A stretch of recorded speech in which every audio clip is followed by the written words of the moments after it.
So day 28, January prayer and fasting. Actually, we're not even Leviticus. Leviticus is done. So in Numbers 1, so Numbers 1 summary. So all of Exodus was like a year. The end of Leviticus, they've been in the wilderness they've been 1 year away from 1 year since out of Egypt. Leviticus is all in 1 month actually. So Numbers takes 38 years. This book and chapter of Numbers is about 38 years. So it's all about they're in the wilderness, and now it's starting to prepare them to be in the promised land. So when they were leaving Exodus, they were told about the promised land, but now it's preparation for them going into the promised land. So Moses is told by the Lord, and it talks about Moses talking to the Lord like 120 times and in different ways. So it's a running theme that God talked to Moses. And Moses is told to do a census, do an inventory of the people. So last time they done an inventory or a census was for taxation, for them to get money to build a tabernacle. And that was, so Exodus end with them building the tabernacle as well. So now they're doing another census, but this one is preparation for war, and anyone to be counted are the people that are 20 years old, and there should be leaders of all the tribes, and there's still 12 tribes counted, even though the Levites are not included, because the Levites are meant to be inside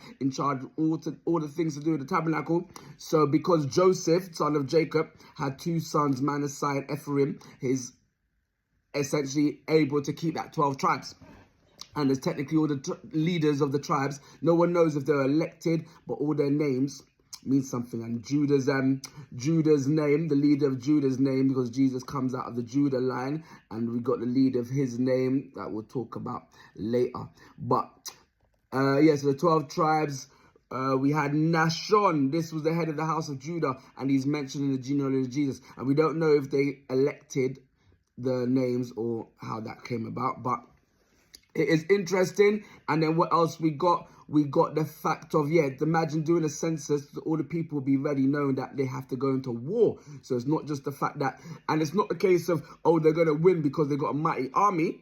It's more they know God's going to be with them, but it's still preparing them that the fact that they have to fight a physical war. Whereas Christians now, we need to fight a spiritual war. And how much inventory are we checking, how much we actually have, what resources we have, and a real inventory check on what we are, how ready are we for our spiritual war. Like now the Israelites are doing their physical war, and or then they were doing a physical war and doing an inventory to see what resources they had.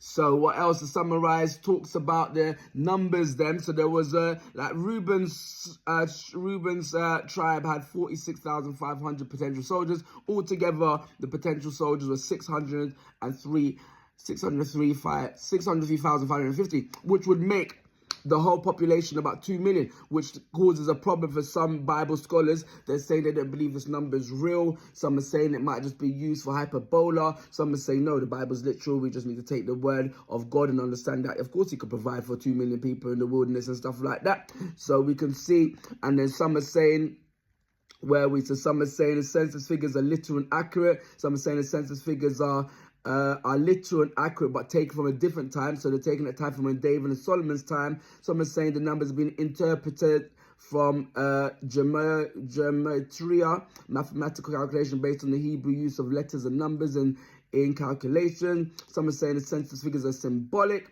and some are saying it's a deliberate and purposeful exaggeration. But we're saying, many are saying we take it literal, that God can provide. So the names of the tribes that we had Reuben, whose name can mean my God is a rock. We had Simeon, whose name can mean my peace is God. We had Judah, my people are noble. We had Azashah, whose name is gift of God. We had Zebulun, whose name is my God is the Father. We had Ephraim, whose name can mean God hears. We had Manasseh, whose name can mean reward of God. We had Benjamin, my father's judge. We had Dan, whose name can mean my brother is a helper. We had Asher, whose name is I'm met by God. Then we had Gad, whose name can be my God has added, multiplied. Then Naphtali, whose name can mean my brother is a friend, or it can mean my brother is evil. Depends on your translation.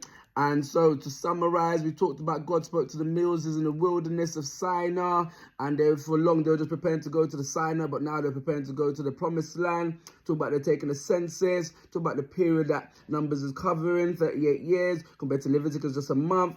Talked about a man from every tribe, each one to head his father's house.